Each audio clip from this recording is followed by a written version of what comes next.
ku byenjogeddeko ojeemu ki?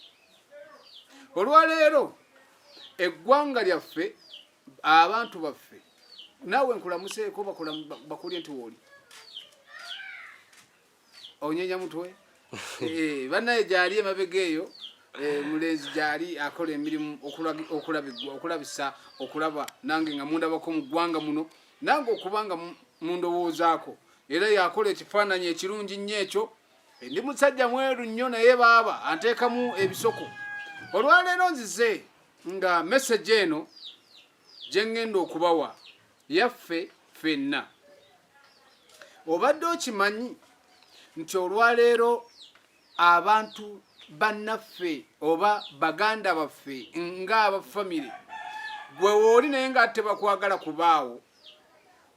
Era obadde okimanyi nti olwaleero eggwanga lyaffe ffe tulyemaliddewo era ffe tulisaanyizaawo. Naye nga weebuuze bajjajjaffe bonna abaaliwo abazaala bakitaffe baaleka omusingi naye gw'ogenda kuleka guliwa? Ekisooka ettaka ly'obujjajjaffe ffe lina ettaka bwe bugagga era obutambulirwako ensi yaffe.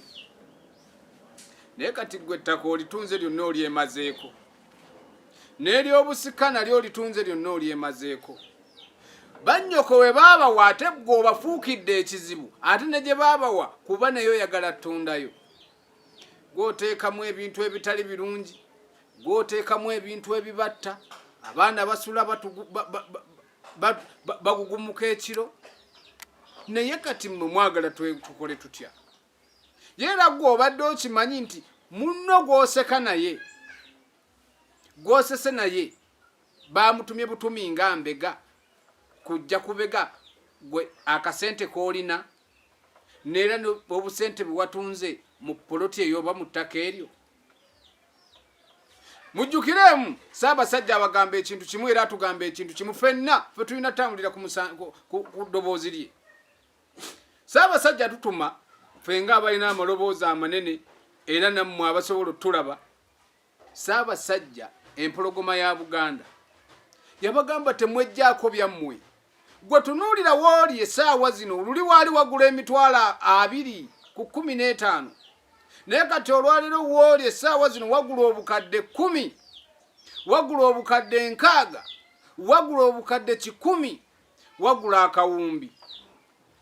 Bw'okawaayo emyaka 6 mu maaso oba 2 ogenda gwajjako watunda ssente mmeka?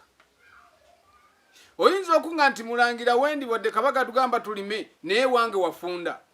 Ewo wafunda naye ettaka liba ttaka tewejjaako kikyo kunokunooza kitali kikyo. So mulangira basammula owammwe tubeere bumu nga Luganda lw'amannyo.